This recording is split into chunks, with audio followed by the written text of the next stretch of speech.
കോഴിക്കാഷ്ടത്തിന്റെ ദുർഗന്ധം വളരെയധികം കിലോമീറ്ററുകൾ അകലെ നിന്ന് വാസനിച്ച് മനസ്സിലാക്കാൻ കഴിവുള്ള ചില വനിതാ പ്രഖ്യാപിത പ്രവർത്തകരെ നിങ്ങളൊന്ന് ആലോചിച്ച് നോക്കുക സ്വയം.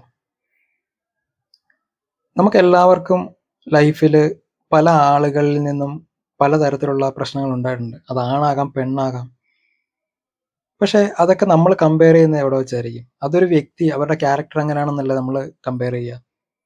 പക്ഷെ നിങ്ങൾ അങ്ങനെയാണോ ചെയ്യുന്നത്? എനിക്കിതുവരെ മനസ്സിലായിട്ടില്ല. കാരണം വേറൊന്നും കൊണ്ടല്ല, നിങ്ങൾ ഈ പറയുന്ന പ്രശ്നങ്ങൾ, നിങ്ങൾ ഈ കോഴികൾ ആണുങ്ങളെല്ലാം പ്രശ്നക്കാരാണ് എന്ന് വിചാരിക്കുന്നതിനകത്ത് പ്രശ്നക്കാരായിട്ടുള്ള ഒരുപാട് പെണ്ണുങ്ങളും ഉണ്ട്. നമ്മുടെ ലൈഫിൽ പലപ്പോഴും അനുഭവിച്ചിട്ടും കണ്ടിട്ടും മറ്റുള്ളവർക്കുണ്ടായ ഇൻസിഡൻറ്റിൽ നിന്നും കണ്ടിട്ടും മനസ്സിലാക്കിയിട്ടുള്ള നല്ല പ്രശ്നമുള്ള, ആണുങ്ങളെക്കാൾ പ്രശ്നമുള്ള ഒരുപാട് സ്ത്രീകളെ നമ്മൾ കണ്ടിട്ടുണ്ട്. പക്ഷെ ഇതൊക്കെ പറഞ്ഞു കഴിഞ്ഞാൽ പിന്നെ സ്ത്രീ വിരുദ്ധത എന്നൊരു സ്ഥാനമുണ്ട്. നമുക്ക് ഈ പുരുഷ വിരുദ്ധത എന്നൊരു ഐറ്റം എടുക്കാനില്ല, അങ്ങനെ ഒരു വാളില്ല എടുത്ത് വഴി വീശാനേ. അതാണ് നമ്മുടെ പ്രശ്നം.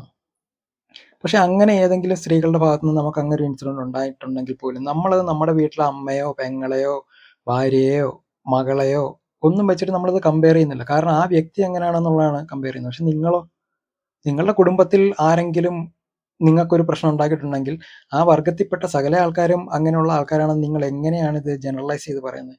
പറച്ചിൽ കേട്ടാൽ ജനറലൈസ് ചെയ്യുന്നതെന്ന് മനസ്സിലാവും. പിന്നെ ഞങ്ങൾ പേര് പറഞ്ഞില്ലല്ലോ, ഞങ്ങൾ അത് പറഞ്ഞില്ലല്ലോ, നാള് പറഞ്ഞില്ലല്ലോ, ജനിച്ച ദിവസം പറഞ്ഞില്ലല്ലോ എന്നൊന്നും പറഞ്ഞിട്ട് കാര്യമില്ല. നിങ്ങളുടെ പറച്ചിൽ നിന്ന് മനസ്സിലാവും നിങ്ങളുടെ ചിന്ത ഇതാണ്, നിങ്ങൾ ആണുങ്ങളെ ഏത് രീതിയിലാണ് കാണുന്നതെന്ന്. നമ്മൾ പെണ്ണുങ്ങളെ ആ രീതിയിലല്ല കാണുന്നത്. പക്ഷെ നിങ്ങളെപ്പോലെയുള്ള അവളുമാരെ, ഫെമിനിസ്റ്റുകളെ നമ്മൾ ആ രീതിയിലേ കാണുന്നുള്ളൂ.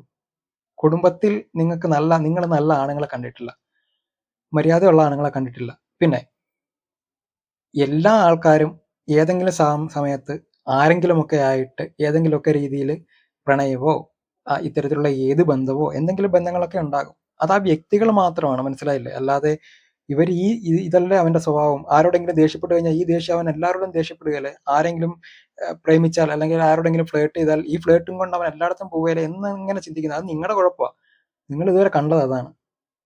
മറ്റുള്ള മനുഷ്യനെ മനസ്സിലാക്കാൻ ശ്രമിക്കുക, മറ്റുള്ളവരെ കൂടി കാണാൻ ശ്രമിക്കുക.